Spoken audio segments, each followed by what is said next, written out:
ऐसा आप लोगों का आदेश होगा, निर्देश होगा। उत्तर प्रदेश का अनुदेशक भी आपके साथ कदम से कदम मिलाकर चलने को तैयार होगा सर। जी सर।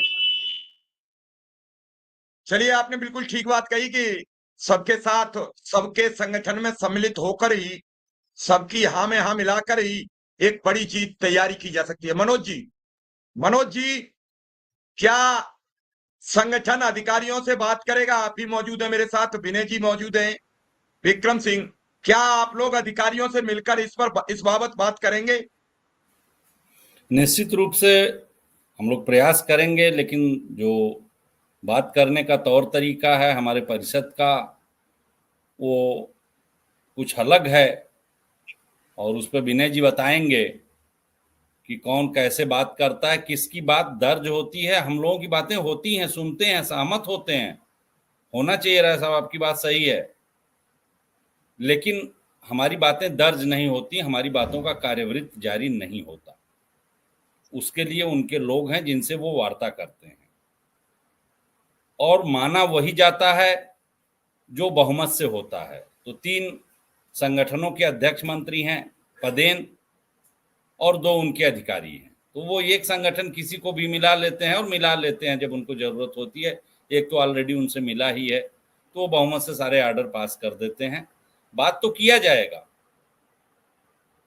बात करने का औचित्य क्या होगा वो निर्भर करेगा अधिकारियों पर। अब यहाँ बात आती है कि पॉलिटिकल विंग से हमारे माननीय मंत्री जी, हमारे माननीय मुख्यमंत्री जी, हमारे स्थानीय विधायकगण, उनको जैसे नजरिए की बात होती है ना, समस्या तो ये है कि आप हमको किस नजरिए से देख रहे हैं। विनय सिंह जी ने कही वह बात कि पब्लिक के दिमाग में आपने बिठाया है कि 75,000 से 1 लाख रुपए वेतन पाते हैं। अच्छा, जो हमारे सड़क किनारे शिक्षक हैं वो सुविधाओं का प्रयोग करते हैं, कार से आते हैं, वैन से आते हैं, वो भी लोग देखते हैं। तो जो ये मानसिकता है ये बदलनी होगी, और जब सरकार के लेवल पे मानसिकता बदलेगी और अधिकारियों के पास लिखित जाएगा कि नहीं नहीं ये उचित नहीं है, तब ये रुकेगा। बाकी अधिकारी तो दृढ़ प्रतिज्ञ हैं, वो तो दृढ़ प्रतिज्ञ हैं। आप लोग कभी घूमिए, वहां जाइए, भेजिए अपने लोगों को, तो 12 बजे से पहले आते नहीं, 9 बजे रात तक ऑफिस में पड़े रहते हैं, हाई कोर्ट के नाम पे कभी भी चले जाते हैं। शिक्षक के लिए तो बड़ी मॉनिटरिंग है साहब, जरा अधिकारियों को भी देखा जाए। और वही हमारी दशा है सर, सोमवार को फल बांटना है, अगर नहीं गए तो सड़े केले आ जाएंगे, जाना तो पड़ेगा चौराहे तक। बुधवार को दूध बांटना है, नहीं गए, अगर हेडमास्टर नहीं गया या कोई सहायक नहीं गया, कोई शिक्षा मित्र नहीं गया, जाएगा तो कोई, तभी तो आएगा सामान।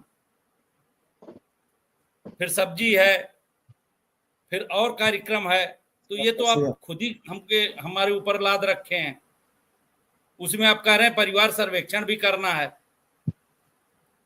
बाल गणना भी करनी है, तो वो आदमी ऑनलाइन कब तक करेगा, कैसे करेगा?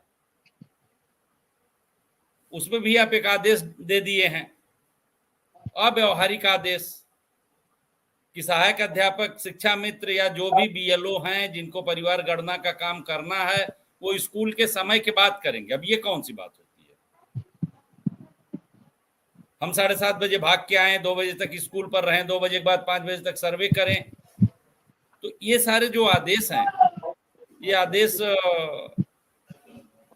ये शो करते हैं कि नहीं, आप नहीं चाहते, आप शिक्षा से आपका, अब क्या कहें उसको, हमको बहुउद्देशीय कर्मी बना दिया गया है, और उद्देश्य निपुण भारत का है, हम अच्छा रसोइया बन सके।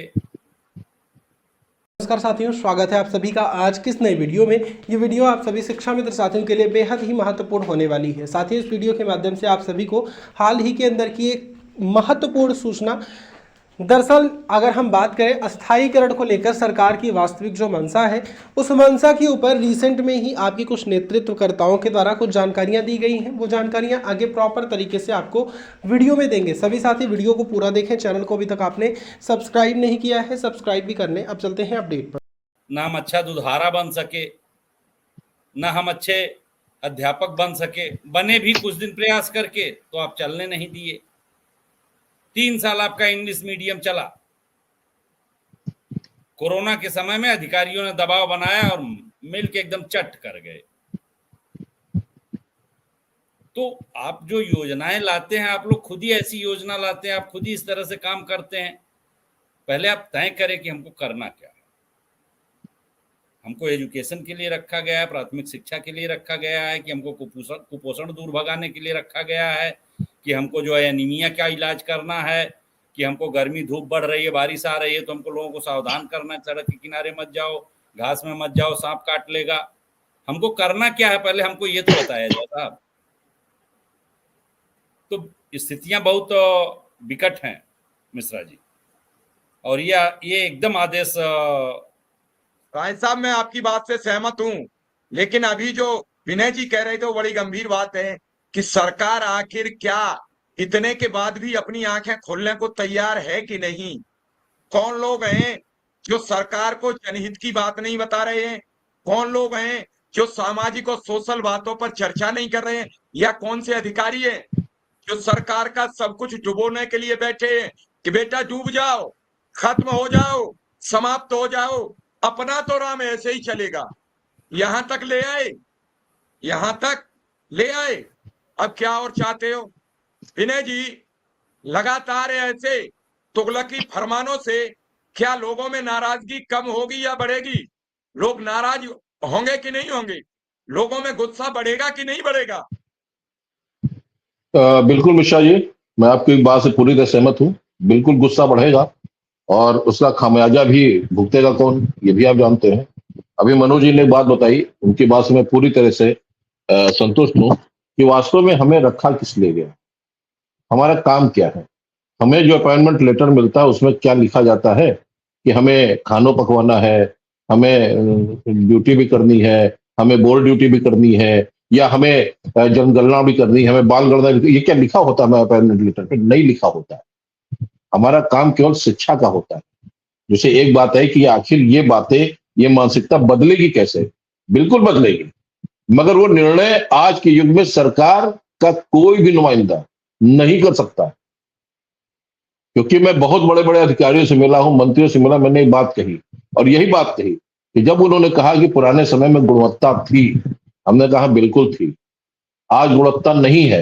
हमने कहा ये हम नहीं कह सकते गुणवत्ता नहीं है, मगर ऐसा आपने पूछा तो ऐसा है क्यों? क्योंकि पुराने समय में शिक्षक का काम केवल पढ़ाना होता था। पढ़ाई के अलावा कोई काम नहीं होता। वो सुबह से लेकर शाम तक, जब तक विद्यालय का टाइम है, वो बैठ के उसी गांव क्षेत्र के आसपास का होता था, 4 से 8 किलोमीटर की दूरी पे होता था, पूरा समय देता था, बच्चों को पढ़ाता था और मजबूत बनाता था। उस समय आरटीई नहीं लागू हुआ था, तो उस समय शिक्षकों का काम यह था कि जो बच्चे देखते थे वास्तव में कमजोर हैं, ये कक्षा 1 से 2 में जाने लायक नहीं है या 2 से 3 में जाने लायक नहीं है, तो उनको रोक दिया जाता 1 साल के लिए और उनकी नींव मजबूत करके आगे भेजा जाता था। अब क्या है, चाहे जैसा हो, आप जैसा करो, उसको फेल नहीं कर सकते हो, उसको आगे बढ़ाते रहो। काम इतना है कि पढ़ाई के अलावा सारा काम सुबह से लेकर शाम तक केवल काम आप करते रहो। आपको बताएं, ये जो टैबलेट दिया है, इसमें एक फीडिंग के लिए सब हम डॉक्यूमेंट सब फीडिंग करने तैयार है, सब ऑनलाइन करने तैयार। बस आप ये हमारा सेल्फी वाला और ये हमारा जो फेस रिकॉग्नाइजेशन का बच्चों का अटेंडेंस आप हटा दो, मैं सब काम ऑनलाइन कर दे। और बताया आपको एक फीडिंग, जैसे जो हम लोग यहाँ किताबें आती हैं कहानियों की बच्चों की, उसकी भी फीडिंग करनी है। एक फीडिंग में 7 से 8 मिनट लग रहा है। 500 किताबें के विद्यालय में है कहानियों कविता की। किताब का नाम क्या है, उसके प्रकाशक कौन है, उसके राइटर कौन है, किसके, ये पूरा डिटेल फिट करना है। अब आप बताइए कि शिक्षक विद्यालय में बैठ के ये फीडिंग करेगा या बच्चों को पढ़ाएगा? हर काम 13 रजिस्टर सब ऑनलाइन करना है। हम सब करने को तैयार है, बशर्ते ये 2 काम, एक बच्चों वाला और एक टीचर वाला। टीचर वाला सबसे नंबर 1 महत्वपूर्ण है कि जो आप टीचर्स की जो अटेंडेंस लेने की आप बात कर रहे हो, आप अटेंडेंस टीचर दे तो रहा अटेंडेंस, और अगर टीचर नहीं पहुंच रहा है तो आपके पास इतना सिस्टम है। अरे डीएम बैठा हुआ है, सीडीओ बैठा हुआ, 2 आईएएस अधिकारी यही है, हर कदम पे उनके भी आदेश जारी हो रहे हैं। आपके एक मंडलीय सहायक शिक्षा निदेशक बड़े बड़े मंडलों बैठे हुए हैं, बेसिक शिक्षा अधिकारी है ही है, उनकी टीम है ही है, डाइट प्राचार्य है ही है,